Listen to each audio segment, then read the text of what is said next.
Grace. The nothing personal word of the day is grace, as in what some people say before meals, as an amazing grace, as in I will grace you with my presence, as in I am the almighty graceful one. Jerry Jones is back in the news. We've missed you, Jerry. Football is starting. A lot of attention is going to college football. MLB's back. NBA's having a great bubble. NHL's having 5 overtime games. It's time for Jerry Jones to get back in the picture. And you know what, Jerry? We've got you. We've got you. The word of the day is grace. Why? Here it is. Jerry Jones, in an interview, was asked about kneeling and the anthem and the upcoming football season. And he started off his comments with, we are going to show grace. I'm going to show grace. And I'd like to show that kind of grace on a sensitive matter. He hadn't spoken to the media in 109 days. He was bubbled up. You can just imagine he had some hives. He was doing some itching, some scratching. He had to get himself in the news. He continued, everybody is genuine here. I'm giving everyone the benefit of the doubt relative. Now, this is where we need to focus. So if you're working out, listening to the pod, nothing personal. If you're driving, just keep your eyes on the road. Keep focused. Don't let the weights hit you in the nose or the neck. Don't fall off your bike. But here we go. I'm giving everyone the benefit of the doubt relative to any decision that I make. I have one thing. So I have a little note for everyone when you're talking or writing. When you say I have one thing, then you have to just say one thing. Generally, you don't need to say it. It's like when people say, needless to say, I had a tough day yesterday. Well, then don't say it if it's needless to say. Don't waste your breath and my time. But Jerry said, I have one thing. My job is to run the Dallas Cowboys. My job is to do what's right. Well, hold on a second. Is that two things? Is your first job to run the Dallas Cowboys and your second job to do what's right? Or are they co-jobs like co-GMs or co-presidents or co-hosts? Can you imagine a co-host? My job is to host the show. No, your job's to co-host the show if you have a co-host. So I have one thing. My job is to run the Cowboys. That's one. My job is to do what's right. That's two. We've asked for all of this interest, and we've asked for our players to give everything they've got. So I want to sit down when I have an issue. I have a decision to make. I want to show the world that I can do it with grace and come up with the right solution. I don't know what we're going to be faced with. And here a month from now or 2 months from now, our players have always been open-eared for anything that I have to offer. And I've been open-eared for what they have to offer. And that's what we'll do. Huh? Coke, I'm counting the eyes. I'm going to show grace. That's two. I'm giving everyone the benefit of the doubt to any decision that I make. I have one thing. My job is like an I. My job is like an I. We've asked for all of this interest. That's we. That's two we's. There's another I want to sit down. I have an issue. That's 7. I have a decision. 8. I want to show the world. 9. I can do it. 10. I don't know what we're going to be faced with. 11. Our players have always been open-eared for anything I have to offer. That's 12, and I've been open-eared. That's 13. 13 eyes in one 2-paragraph part of a statement in an interview. So let's get down to brass tacks, folks, and tell you what's actually happening. Jerry Jones was quick to comment that he's consulted with presidents, former presidents, the current president, captains of industry. I wonder if they put on their wins or not, and they sit down and they say, listen, what do you think, Mr. President, if I decide that there can't be any kneeling? Well, of course you have to decide that because I'm not watching your team, and I love your team, Jerry, and anything else and any other furry that you may curry, any other favor that you may need curried, you better not involve any kneeling. But, you better show some grace. Jerry Jones is very involved in politics, as he needs to be because he runs a multi-billion-dollar corporation in the United States of America. But he's missing the entire point of the last 5 months. He's missing the entire point of the last 5 years, the last 5 decades, the last 5 centuries. It is not your decision to make. What your job is, if you are going to try to be a leader, is to put your employees and to put your platform in a position to both discuss and then effectuate change, to allow for the freedom to express however a player chooses. Now, that doesn't mean that that player has the right to throw the ball to the other team or fumble the ball purposefully or run the wrong route or not show up to a team meeting on time or not show up to a game. That doesn't mean that that player has the right to express himself in a way that is to the detriment of the success of the team on the field. What about players expressing themselves to the detriment of the team off the field? Well, I want a corporation right now to stand up and say that they're not going to sponsor the Cowboys because the Cowboys had players who kneeled during the anthem. I dare you. I triple dare you to drop the Cowboys because their players decided to kneel during the anthem, or they decided to raise their hand, or they decided not to be on the field. Whatever they decide, I want you to drop the Cowboys. If you're a season ticket holder and you give up your tickets because you don't want the players doing what they're doing, okay, there's many of you where that came from. If the Dallas Cowboys are going to be worth less money to a buyer when Jerry Jones sells, if he ever sells, because players express themselves, give me a break. His entire attitude during this entire process has been very telling regarding the level of narcissism. It is all about him and what he wants to do. And that's the problem in our society. There's no listening. He's saying he wants to sit down when he has an issue, show the world he's going to do it with grace. By definition, showing grace is showing tolerance. By definition, showing grace is showing understanding. By definition, showing grace is understanding that you don't understand what other people think or feel because no matter what you say, you have never been in their shoes. Now, people could argue with me and say Jerry Jones has it right. The relationship with the administration, the relationship with presidents and politicians, because his team is worth over $5.5 billion according to Forbes, which, by the way, I give zero credence to. But let's just say, for the sake of argument, his team is worth $5 billion. If he shows too much grace, does it go to 4? Does it go to 3? Maybe it goes the other way if he doesn't show grace by showing racism. Although Donald Sterling showed racism owning the Clippers and they sold for $2 billion. So I'm not sure what he would need to do to lower the valuation of his team. But I am sure what he needs to do to increase the valuation of his person and of the way we view what he does, what he thinks. You know, as a business person, this is not personal for me. But when you're running your business, you have to understand history and present. You have to not be tone deaf.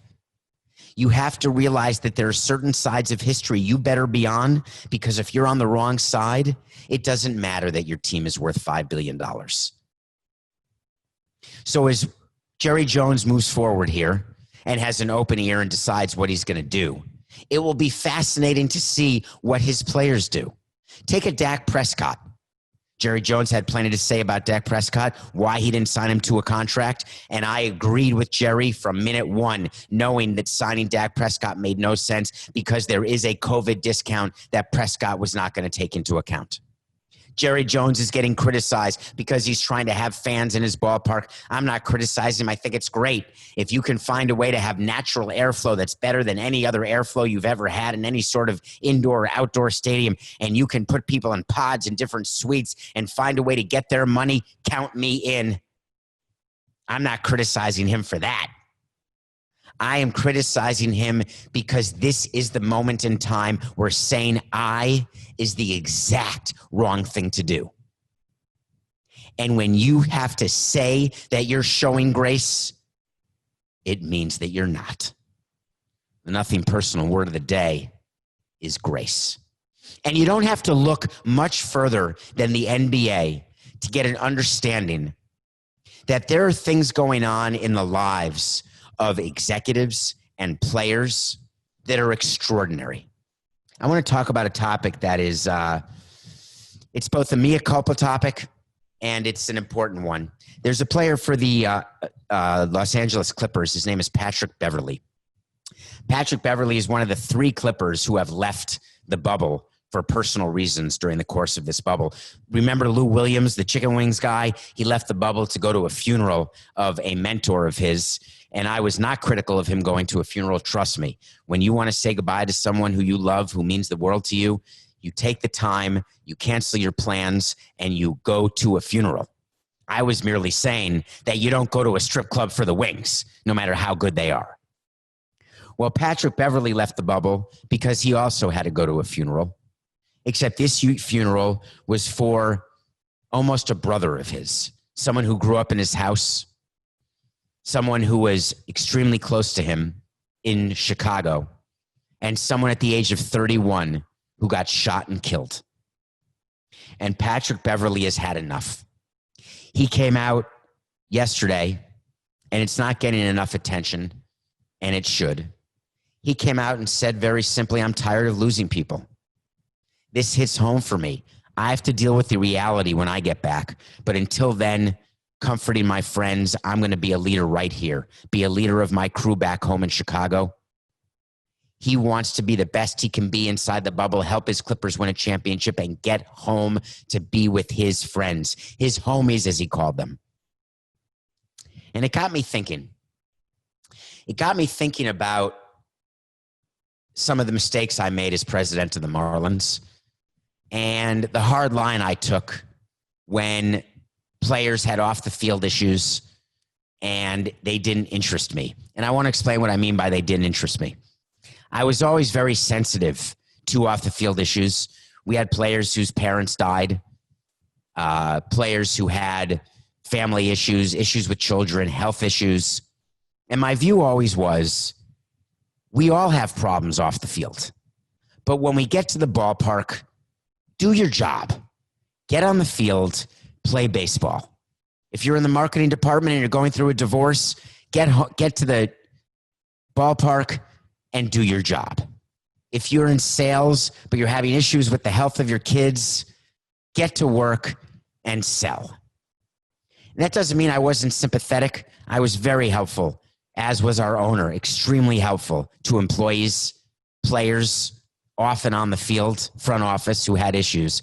But in my head, I was always robotic and unemotional in the way that I dealt with it. I accepted that players would need to miss games, or that players would say I didn't play well because I'm distracted, or employees who would say I didn't have a good month of selling because of I'm having issues at home. And I guess I never accepted it because I didn't understand that the way I compartmentalized that people couldn't. And I didn't understand why I'm just a man. I'm a human being. I've got plenty of problems off the field. I've got plenty of things going on in my life that aren't perfect. When I come on Nothing Personal and I give you 45 minutes every day, and sometimes I talk about things that are going on and sometimes I don't. But no matter what you think of me because of what you've seen on TV or listened to me in this pod or watched on YouTube or watched during the course of my career, that's just what I do when I'm working. But I bleed the same red you do. I squat to take a crap like you do. I don't sleep like you do. I have worries like you do. Some of my worries are worries that you don't have, and some of my worries are worries that you do have. And some of your worries I have also. What's interesting about mixing on the field and off the field issues, though, is that when is there a time when there is perfection off the court and off the field? It doesn't exist. So what I chose to do during the course of my career is downplay any issue that was happening and put it away. When I would walk into the stadium, it was done. When I had to get on a phone call, I was purely focused. When I'm doing a show with you, I am focused on you. And that's it. I don't let anything into my head but what we're doing together here every day. But I now realize there's people who aren't as good at that as I was. And that's okay. I didn't think it was okay. And when I think about Patrick Beverly and the expectations that I would have as president of the Clippers, I know that my first thought would have been, if you need to leave the bubble, leave it. But is there any way to not? Can you zoom into the funeral? Can you find, and as I'm saying these words, I'm being so honest with you, and these words sicken me, that I was in a position as a president of a team where it would even occur to me to say, do you really have to miss a game? How long do you have to be away? For paternity leave, for an issue at home, for a parent-teacher conference, for a graduation. I didn't understand why you couldn't freeze those moments, do your job, and then go back to them. Why can't you control when those moments happen? That was a big thing for me, and it hasn't ended. The fact that I am a type A total control freak. And I always thought that you could control your emotions by just getting rid of them. You could control people's schedule by the power that you have. If there has to be a funeral, you do it on my time. If there has to be a parent-teacher conference, you do it on my time, or else I don't go. If there's an issue at home, it'll be there when I get back. And it costs me.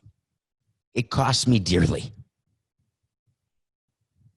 My expectations were always too high because I wanted people to have the drive that I had. I wanted players to be able to be in their bubble. Ironically, I would call it a bubble before we talked about bubbles this entire offseason or since COVID started. I wanted them to build that armor, have the same armor that I grew, which was impenetrable. You're going to talk badly about me. You're going to make fun of me. You're going to talk about my size, about the fact I'm a terrible president, that I can't win a game, that our team stunk, that we fired managers, we didn't win enough, I couldn't get a naming rights deal, I screwed the public by building a ballpark. It would flow off the armor. It was like one of those cars where it rains and you don't need windshield wipers because the rain sort of swifts up off the windshield. It just went off me. I didn't pay attention to it. And meanwhile, what happened over 18 years is I grew an armor so thick that it was impenetrable by anybody or by anything. And I became, as I've told you on this show, robotic. And when you're doing business, that's a damn good thing. But when you're not doing business, all of a sudden it's no longer compartmentalizing. You've become one compartment. You've become always business, always logistics. You need something done, you come to me, I get it done. Patrick Beverly bared his soul, and he wants to make a difference in this world because he realizes there's something way more important than basketball. He realizes that young people of color are getting shot and killed. They're killing each other. They're being killed by police. There is crime. We've talked on this show about the incarceration rate, and he's had enough. He's going to go and do his job with the Clippers, and then he is going to say, it's enough. My armor is down. I'm crying. He admitted he cried on the team bus, in the back of the team bus, about the life that waits for him outside the bubble.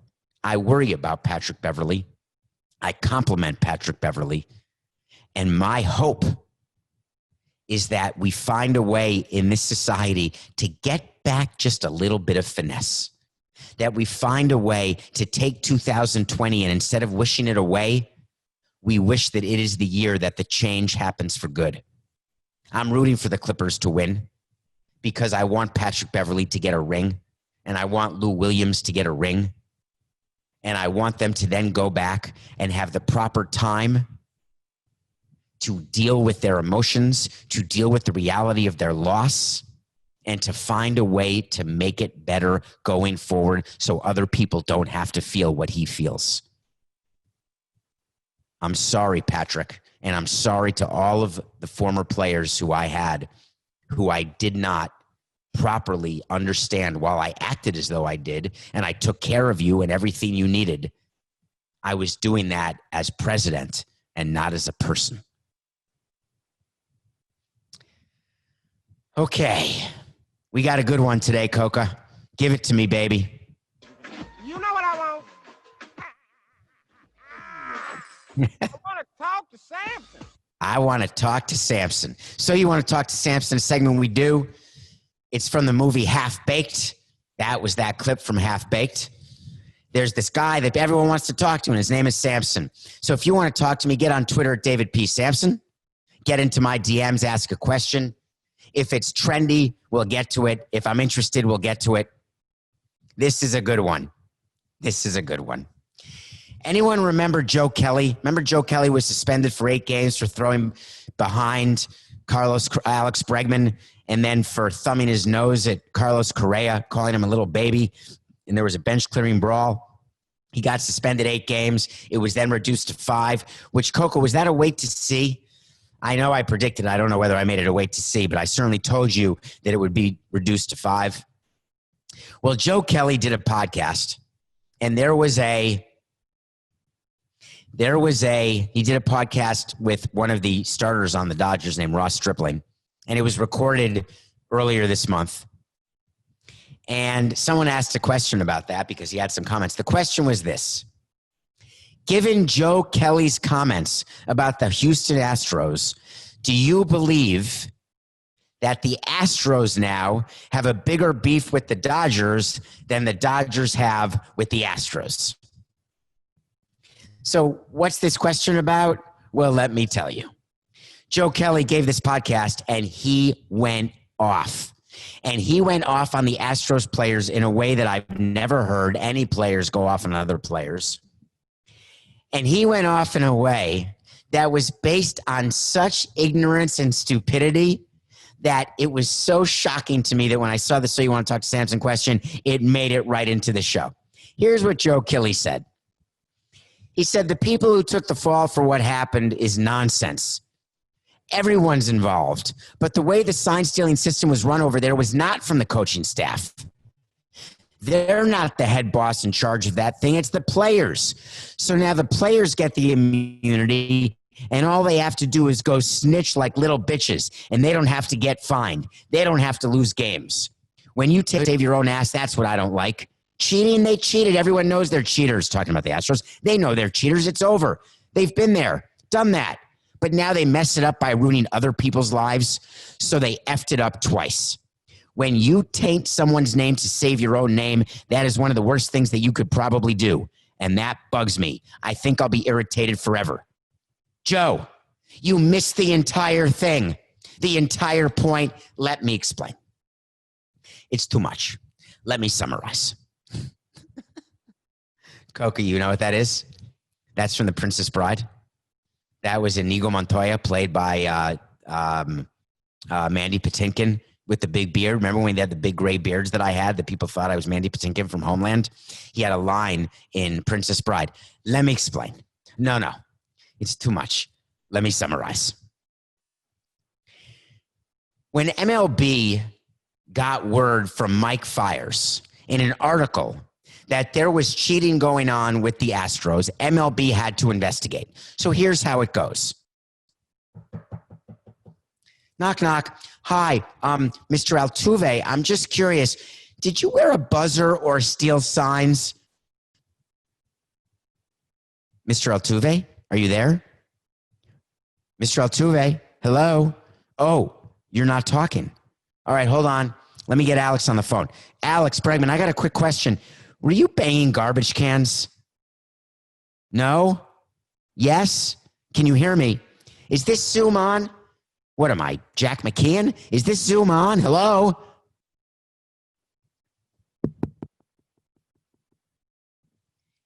Silence. Major League Baseball gave immunity to players, Joe, because that's how you get people to tell you what in the hell is going on. Have you ever heard of people whistleblowing, where it's an entire way that the government and prosecutors get an understanding of what's going on within companies, or leaking documents, and you call that snitching? Have you ever heard of people copying a deal, copying a plea, where they're going after? Have you watched Fear City on Netflix yet? The way to get the big bosses, in addition to Rico, the way to get them is you get snitches to say, hey, I don't want to serve time, so I'll tell you what they're doing above you. You want the big fish, not the minnow. What MLB needed to get done with the Astros scandal was find out exactly what happened, make sure it was never going to happen again. To do it, they needed the players to tell them what was going on, because Jeff Luhnow certainly wasn't, because Jeff Luhnow, this great president of baseball operations, who you're so quick to defend, Joe Kelly, he said to baseball, hey, I have no idea what's happening. We're not stealing signs. I have no idea about a camera in center field or a monitor in the dugout. I didn't hear any garbage cans. Alex Cora, Joe Kelly's favorite bench coach. I don't know. What happened? I didn't do anything. Everyone's saying they didn't do anything, Joe. Of course they did. They had to make a deal. And by the way, your own Players Association agreed to it. Your own Players Association made it so the players would not be disciplined. Your own Players Association has now changed where players will be disciplined going forward. There was no acknowledgement of what would have happened without the players saying what happened. And the players were never going to say what happened unless they were granted immunity and not going to be punished. Now, let me tell you one other thing, Joe. You can't say they're not the boss, head boss in charge of that thing. It's the players, because that's wrong. Let me ask you a question. In your career, have you ever spent your own money to do something to improve the technology with your team?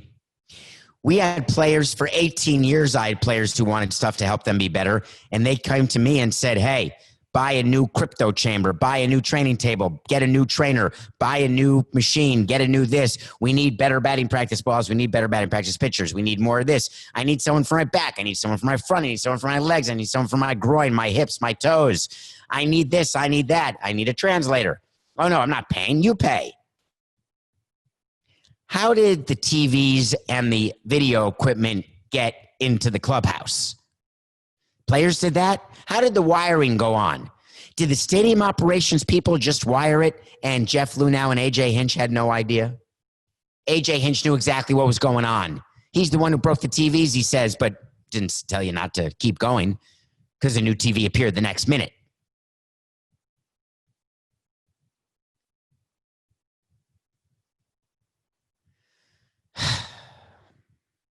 Just the players. The players are not the boss of anything, Joe. And you think the Houston Astros players made it so that Luhnow and Cora and Beltran and Hinch were going to get fired?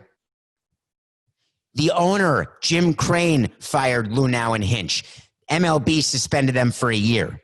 The owners in Boston fired Cora. He was suspended for a year. The Mets owners fired Beltran. Wait for it. What was Beltran's suspension? Oh, yeah, he was a player. He wasn't suspended at all.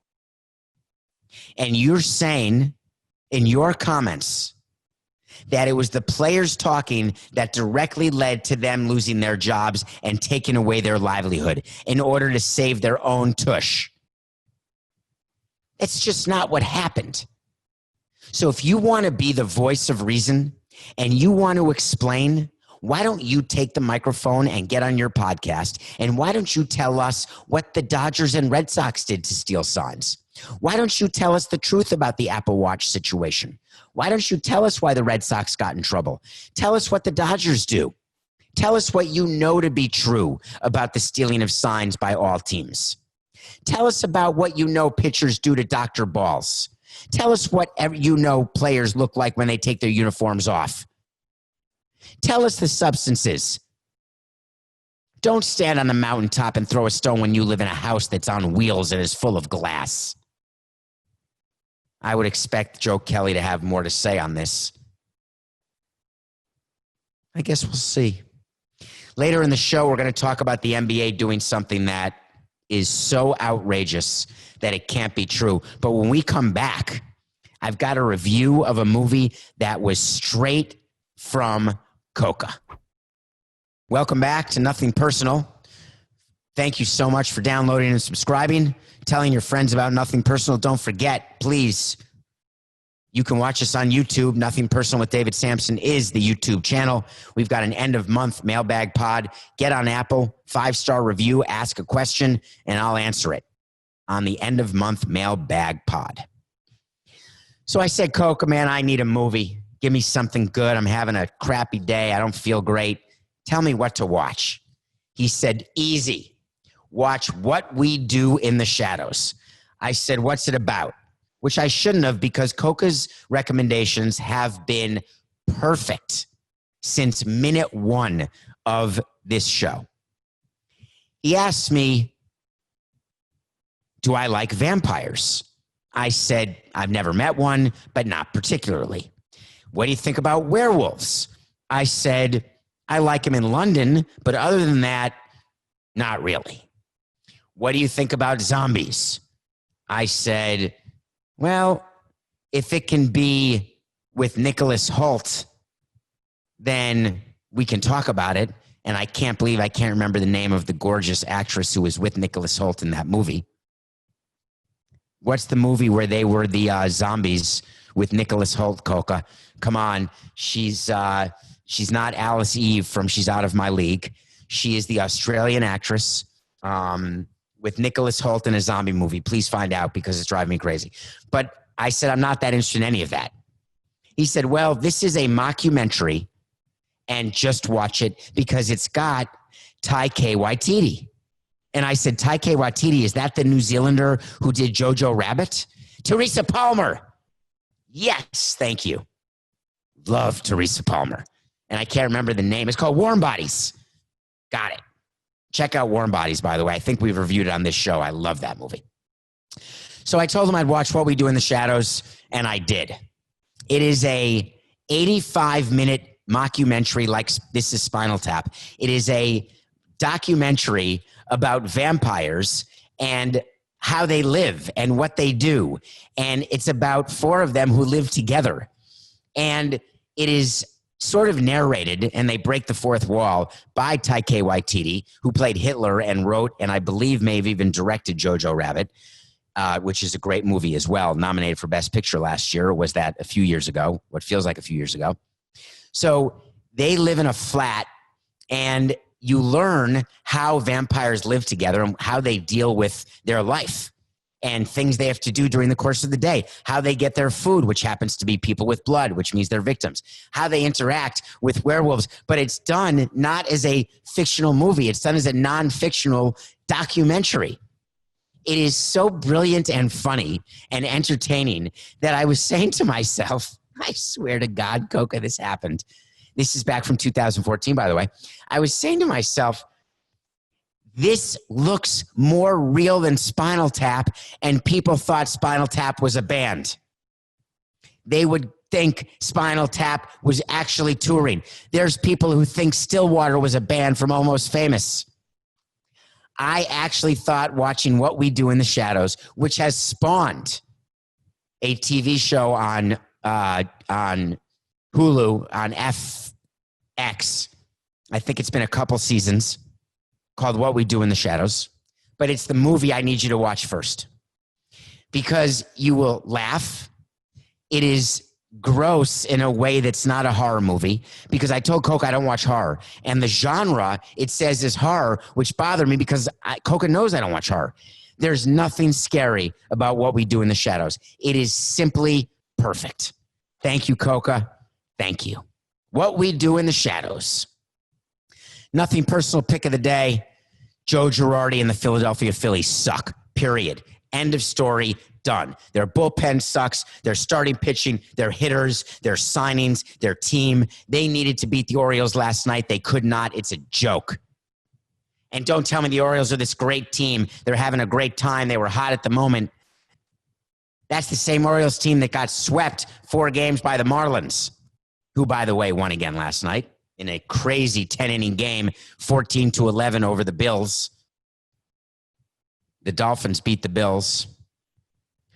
I was guaranteeing you that the Phillies would win last night, and they didn't. So I'm 4-7. I got a good one today, which means go the other way, because I'm sort of cold right now. The Dodgers have lost 2 out of 3 to the Padres. They won last night. They're going for a split. The Padres have Chris Paddock, who's the guy we traded for Fernando Rodney. And he has talked himself up to be a number 1 starter and ace. He is not.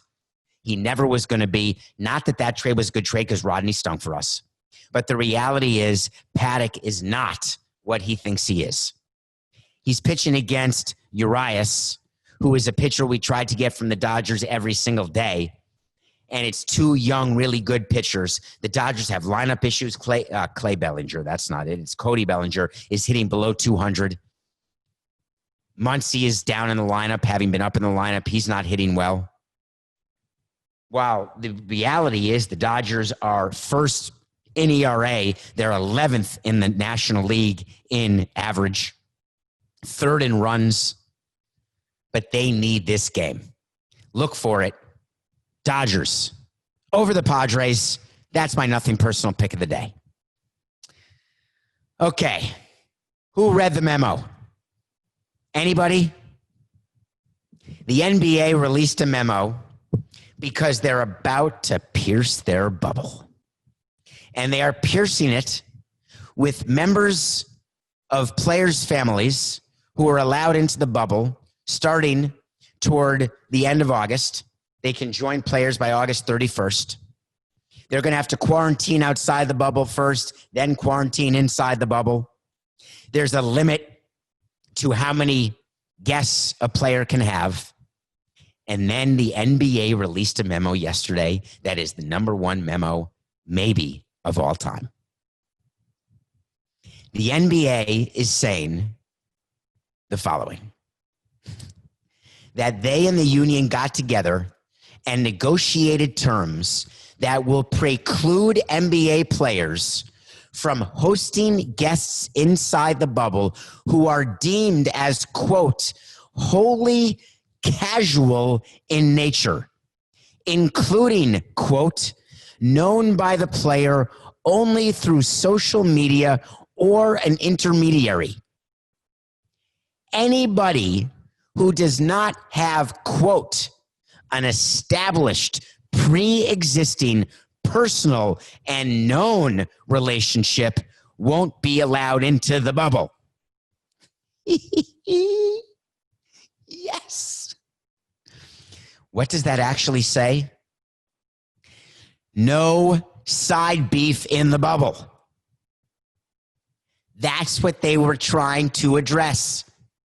And they're not saying it because they don't want to say it that way. So they found a different way to say it by saying casual.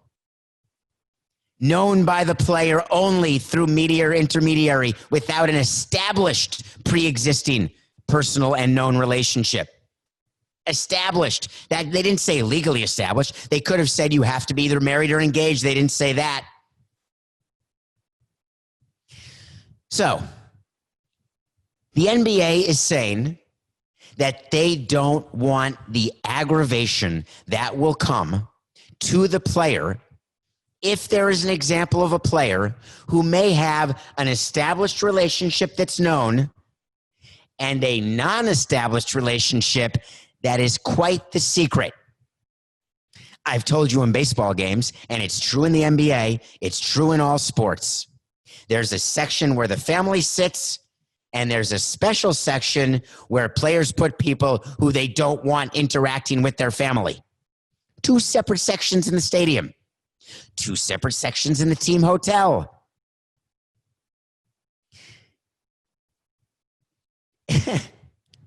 There are NBA players who have long established, very serious relationships with men and women, and they've got not so long established, not so serious relationships with other men and women. That's how it is. But it would be a huge distraction for the players. And they don't want to be the ones to have to say to the casual relationships, no, I'm not inviting you into the bubble. They go to their union, the union goes to the NBA, and they work together. But this was totally union-based. Don't kid yourself, because now the players have the cover. When they get the call saying, hey, why can't I come? Hey, why can't I come? Hey, I hang out with you all the time when we're in San Diego, St. Louis, California, Colorado, Toronto. I want to come to the bubble. I miss you. I miss you too, but you can't come to the bubble. Look, it's a rule. There's nothing I can do. We're not established. We're not known. I know that I think we're casual and you don't think we're casual, but we're sort of casual. And by the way, if you agree that we're casual, then of course you can't come. Of course I want you to come. But you can't. Can you imagine that negotiation? They're trying to cut down people in the bubble. The NBA goes to the players' union. They sit down and they're talking about how to make the rules and figure out how to pierce the bubble and keep everyone safe. And then the union says to the NBA, listen, we got a small problem that we just got to take care of. Can we just make it that we both agree that there has to be an established relationship? And it's got to be totally pre-existing that everyone knows about, because we've got a list. We know who the player wives are. We know who the player best friends are. We don't want any hangers-oners. No groupies allowed. Just make it a rule. And so they did. This memo has gotten nationwide attention. And the reason it has is that it talks about something that is generally unspoken in the world, and certainly in the world of sports. And when I talk to you about the reality of what traveling secretaries have to do, that's because I promise you on Nothing Personal, that's the kind of show we're going to have, where we're going to let you know some serious insights. But here's what comes next.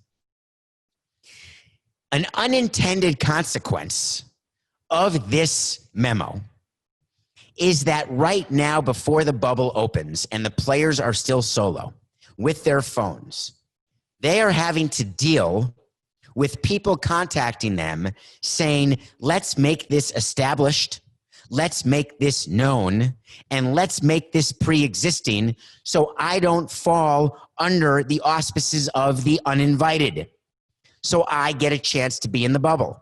So the players are now having to deal with that reality. It's like them having to choose. We've talked about this with the uniforms and the messages on the uniforms and the unintended consequences of the stress of the player having to deal with it.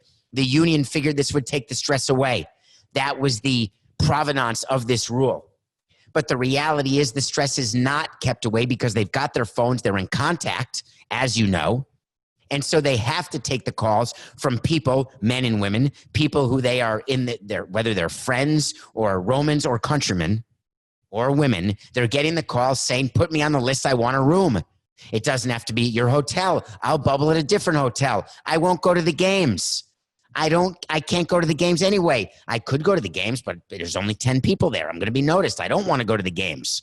Or I do want to go to the games because I want to show that I'm actually the one who's more important in the life than the other person in your life. Or I'm your closest friend, not the other person. Think about the different iterations. Think about what people do to be close to athletes to say, yeah, my best friend is LeBron James. Yes, my best friend is Kawhi Leonard. All of those things happen, and the stress on the players is huge right now. They are looking forward to submitting their bubble list and being done with it. Totally done with it. Remember, each team only gets 17 total rooms. So they're going to have a team meeting. They're going to figure out how many rooms go to each player. And then the players will just be able to say, listen, there are no rooms. And once you're outside of the bubble in the hotel, you can't even come into the bubble. But don't worry, as soon as we're eliminated, I'll go back to spending time with you, my friend, who is neither established nor pre-existing, nor personal, nor known. But I'll give you a little wait to see here.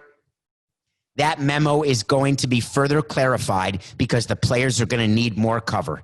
Because in this instance, we've got an amazing intersection of business and personal.